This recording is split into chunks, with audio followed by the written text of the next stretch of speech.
Alright, what's going on, guys? I figured I'd upload a real quick video of my settings in Sony Vegas as well as some of my recording software to kind of show off how I get really high quality videos and how I forced YouTube to give me the VP9 codec, which is the best codec you're going to get and the best quality for your videos. So I'm going to make this quick as possible. This may kind of drag out to maybe 15-20 minutes depending on what I decide to cover, just to kind of warn you now.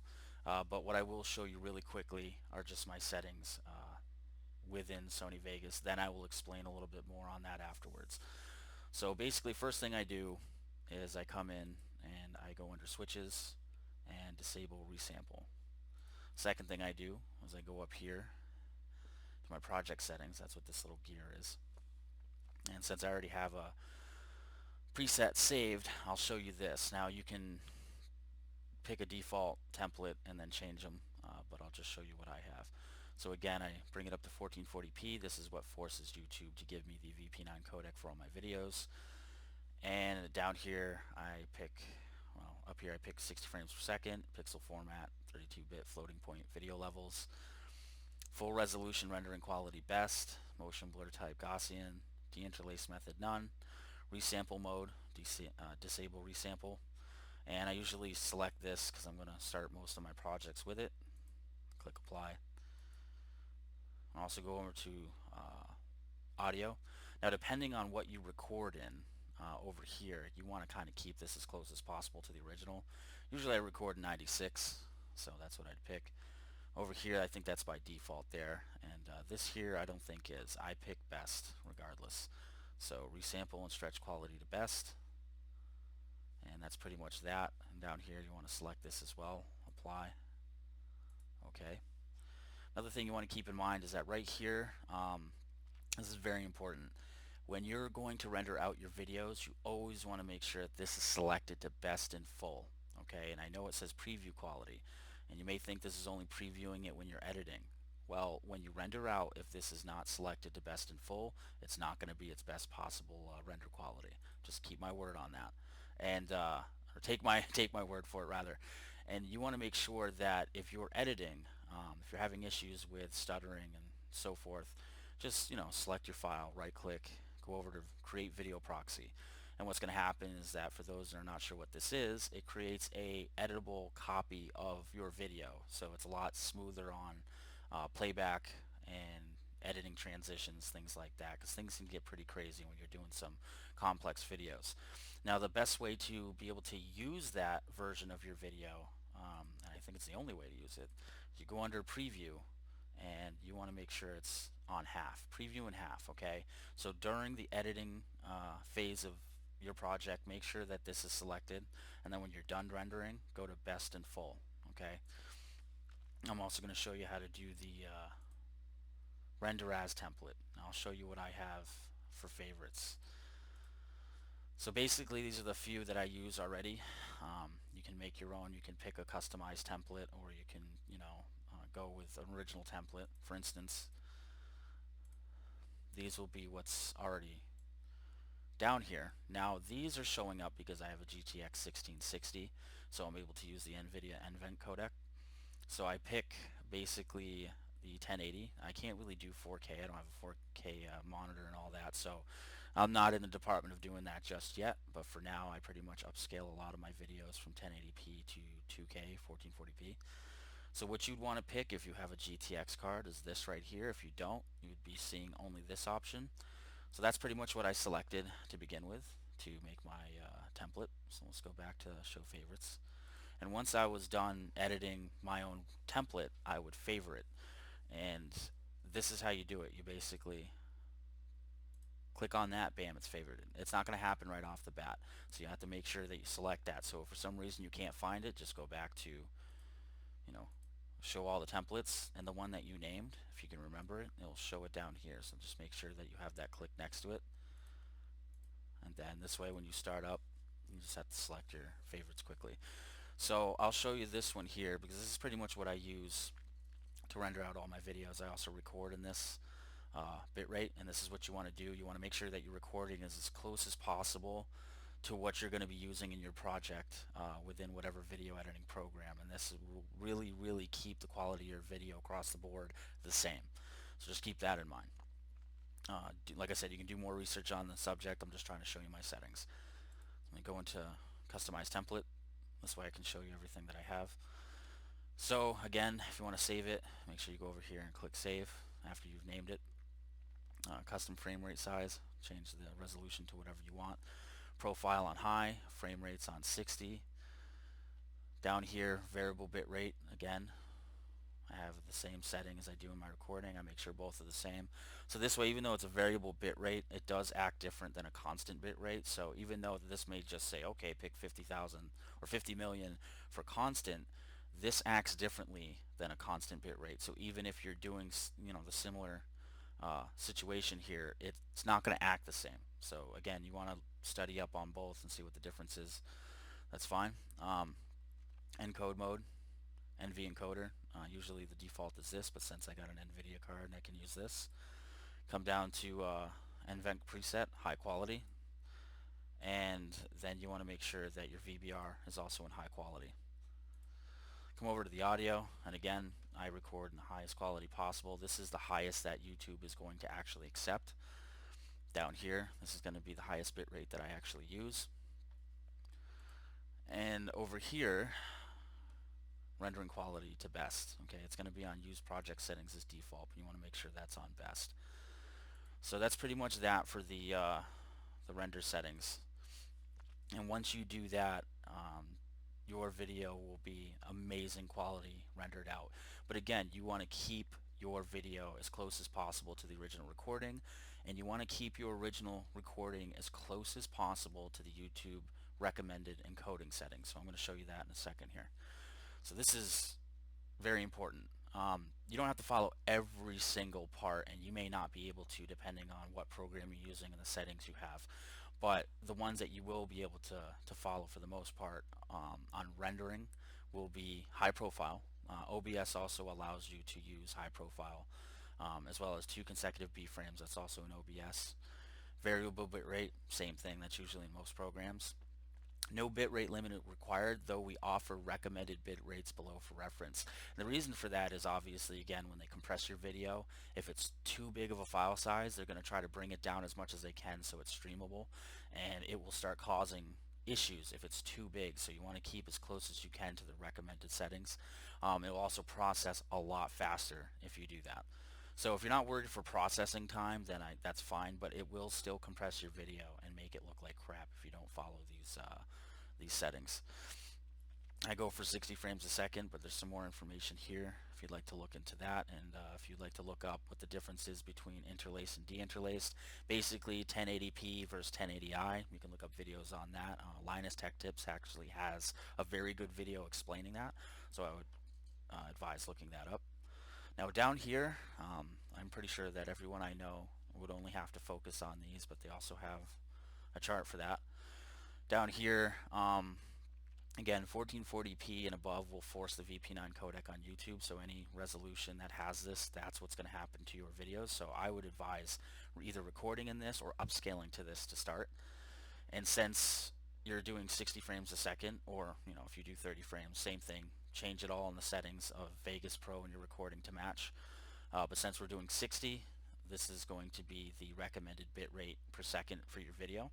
So I kind of go a little bit above that to give my video a little bit of headroom while recording, but at the same time it won't have to compress too much when being uploaded to YouTube. So now we go down to here. You also have the audio bit rate, so just kind of follow that depending on what your settings are in your recorder.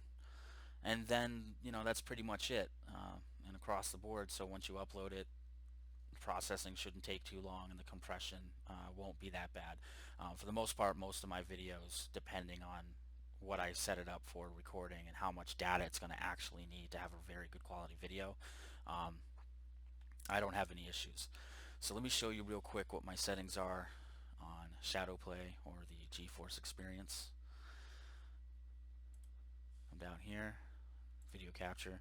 So I'm recording in 40 Mbps. You don't really need to go this high for desktop videos, but I like to have the highest quality possible.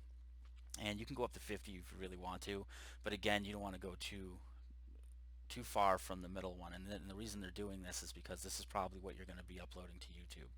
So 60 frames per second, obviously resolution's 1080p, custom setup there. So that's all set. I mean, they don't really have a lot of settings for this program, but for OBS, I'll start that real quick. This might take a moment. OBS can be a little bit more demanding to use because it needs more CPU power, as well as if you're encoding with your GPU, it's still going to be needing significant power from your CPU. If you go under output, recording format, MP4, audio tracks, depending on if you're going to have your mic on a separate track, I would advise that from your original recording. The encoder is going to be Nvidia NVENC H.264 new. This is the best one you can pick if you have a Nvidia card. They usually would have you use this, but this is the new one, and you can look it up to see what the differences are. But if you don't have an Nvidia card, you're going to have this one here.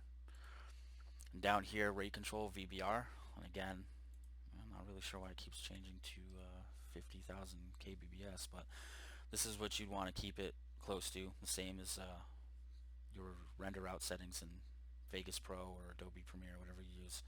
Over here, this is for like really high powered computers, so I would probably end up using quality. Most people I know would probably use this, but if you have a really beefy machine, you can use max quality, because again, this is going to be CPU intensive. Psycho visual tuning on, and max B frames to 2.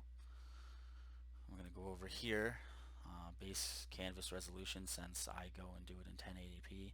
That's what I want to pick, and since I'm not downscaling or upscaling, same thing. Down here, I just make sure this is sharpened scaling to 36 samples. Now, I'm pretty sure that this has to do with actually using a scaled resolution, a different one versus what you're recording in, but I could be wrong. And obviously 60 frames per second. I want to go down to advanced. I use the color space 709. Some people use 601. I'm not really totally sure what the difference is, except I think 709 has more colors and more shadows. So you're going to see a little bit of a difference of your overall video and recording when you use it. And color range full. I do believe this also will create your video to be a little darker than usual, but that's just giving you more information within your video, which may also increase the required bit rate so that the quality is superb. Again, over here, I either pick normal or above normal. And that's pretty much the settings I have for OBS when I record. But again, it's the same situation across the board. You want to make sure that you know exactly what you're aiming for in your recording, but keep it as close to these recommended settings as possible, and then just set them up in your next project when you render out, and you should be fine uploading all of your videos. So I hope this has been informative. I hope this helps you out. I know it helps me out, makes all my videos very sharp and crisp. If you want to see the results of this, the last 2 videos that I've uploaded before this, I believe, were a video online playing Brutal Doom or Complex Doom Invasion using Doom Explorer. I uploaded a video with that, kind of messing around with the settings to show you how that works, as well as my recent Silent Hill 2 Enhanced Edition walkthrough. I think it's part 1. It'll have Pyramid Head on the front thumbnail, and that video was made doing exactly what I'm showing you here. But that video, when I recorded it, it only needed, I think, like 26,000 megabits per second in the high resolution that I had it in, so I didn't really have to go crazy. So I could actually use a setting of 30 Mbps while recording and rendering out, and it didn't cause any problems. But for stuff that has more colors, more shadows, more things going on, you're probably going to want to make sure you increase that bit rate to actually capture that data without pixelation. So again, just to make sure that I covered this, over here I'll show you the settings that I have for just like this video, but this is basically what you'd also want to keep in mind for editing your videos in Vegas Pro. I basically don't usually use these 2 unless that it doesn't really cause artifacts or pixelation in my video. Sometimes it does, sometimes it doesn't, so in this case it doesn't. Here's some of my settings here. I only added a little bit of saturation. little bit of contrast to kind of darken it. And this will take away like the white haze that you sometimes will get, especially when you're adding levels, computer RGB to studio RGB, and this will help your videos not be as dark when you're rendering out. So if you have that issue, or you've come across it, this will stop that, and this will make it look the original way that you see it in the preview and from your original recording before you brought it into Vegas Pro. If you don't use this, it's going to be a lot darker. So I would make sure that you pick this. This is not the default, obviously, so you want to make sure you click on the drop down. Now this is where it's important to be able to upscale your video from 1080p to 2K or 2K to 4K. This will do it in a smarter way than, obviously, because smart upscale, but this will do it in a sense where if you just upscale your video, it's going to still use the same amount of pixels and just stretch it out, okay? This is actually going to add more pixels within each pixel from the prior video, meaning that for every pixel that would have been stretched, it's going to add 4 tiny pixels within that pixel to actually help it be sharper, to not be as blurred and smoothed out by stretching, and it's just going to look overall better to do it this way. Now the default is actually noise sensitivity is 200 for default. This is 2 normally, so I just kept that there, and since I don't really have any noise problems to begin with when recording, I just drop this down to 0. Final touch-up that I use is sharpening. I use 0.015, and that really helps give a little bit of a subtle sharpening at the end of the render. You can increase this up to 20 and maybe even 30, but I probably wouldn't go any farther than that because you're going to notice it's going to start doing stuff like this. You see how that looks? I even have this kind of clicked here so you can see the difference. You see, so it's way too sharp, so you're going to see a lot of noise and artifacts increasing that. So again, it depends on what you're looking for. Keep testing it out when you render out. My advice is take a small clip like 30 seconds or a minute and see how it looks. So that's pretty much it. That's how I get my videos to look at their best, and I don't have any issues with compression and YouTube screwing up my videos when I get the VP9 codec put on my videos. So I hope this was informative. I hope you guys enjoyed it, and if you have any questions, just leave it down in the comments below. Hit that like button, that subscribe button, share it with your friends, and I'll do my best to come out with some more informative videos for you guys a little bit more frequently. So thanks for watching, and I'll talk to you guys later.